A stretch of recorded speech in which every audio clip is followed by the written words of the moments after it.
Halo guys, welcome back to my channel. Jadi kembali lagi sama saya Diamari Febriani dari Fakultas Ilmu Pendidikan, Program Studi Pendidikan Guru Sekolah Dasar dari Kampus Universitas Negeri Makassar. Nah, kali ini kita akan basa-basi lagi tentang gimana sih penyajian bahan pustaka itu. Tapi sebelum itu, jangan lupa like, comment, and subscribe. Ya, jadi langsung aja. Di sini kita akan membahas mengenai berbagai sumber tentang penyajian bahan pustaka. Nah, yang pertama kita mengutip sumber dari artikel, yaitu yang ditulis oleh Andi Ibrahim pada tahun 2013 yang berjudul Perawatan dan Pelestarian Bahan Pustaka. Nah, dalam kutipannya itu menyatakan bahwa bahan pustaka adalah salah satu unsur penting dalam sistem perpustakaan, sehingga perpustakaan itu dapat dirawat dan dilestarikan menurut nilai gunanya. Nah, menurut Yuyu Yuliana mengatakan bahwa pengelolaan atau penyajian bahan pustaka merupakan salah satu kegiatan di perpustakaan atau unit informasi lainnya yang bertujuan untuk melakukan pengaturan bahan pustaka agar dapat disimpan di tempatnya menurut susunan tertentu serta mudah digunakan oleh pemustaka. Nah, seseorang yang menggunakan perpustakaan ini dikatakan sebagai pemustaka, sedangkan orang-orang yang bertanggung jawab di dalam perpustakaan dikatakan sebagai pustakawan. Nah, selanjutnya kita kutip dari buku pengantar ilmu perpustakaan pada tahun 1993 oleh Sulistyo Basuki.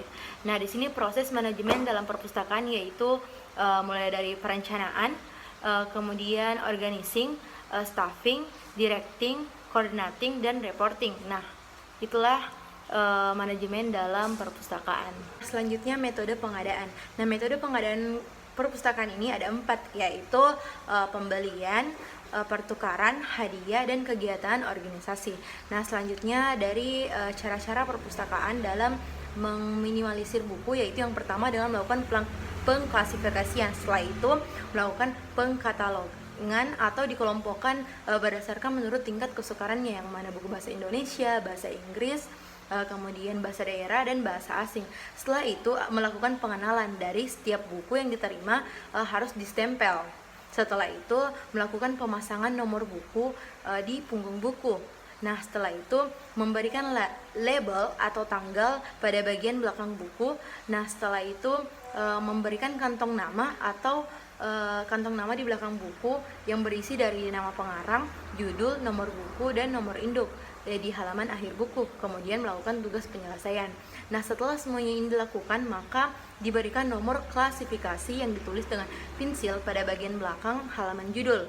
Nah, setelah itu melakukan pengecekan atau pengklasifikasian kembali dan pengkatalogan apabila ada kesalahan yang terdapat pada pengklasifikasian buku tersebut, maka akan diperbaiki. Nah, setelah itu melakukan penjajakan kartu. Nah, penjajakan kartu ini dilakukan pada bagian belakang katalog. Jadi setelah buku ini memiliki kartu di belakang bukunya, maka boleh disimpan di rak perpustakaan seperti itu. Nah, selanjutnya kita belajar mengenai urutan buku. Nah, urutan buku dimulai dari yang pertama. Di rak buku itu terdapat buku yang populer atau yang sebagai topik utama, apa yang populer pada masa itu.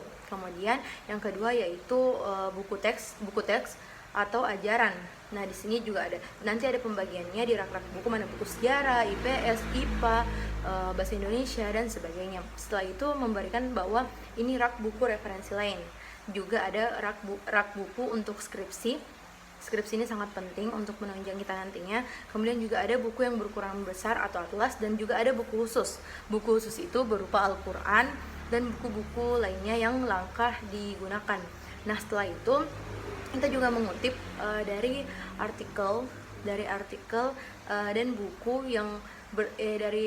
yang ditulis oleh Suniryo pada tahun 2013 yang mengatakan bahwa juga terdapat aplikasi Slims. Nah, aplikasi Slims ini merupakan aplikasi yang digunakan dalam perpustakaan, yang merupakan perangkat lunak dan sistem manajemen di dalam perpustakaan.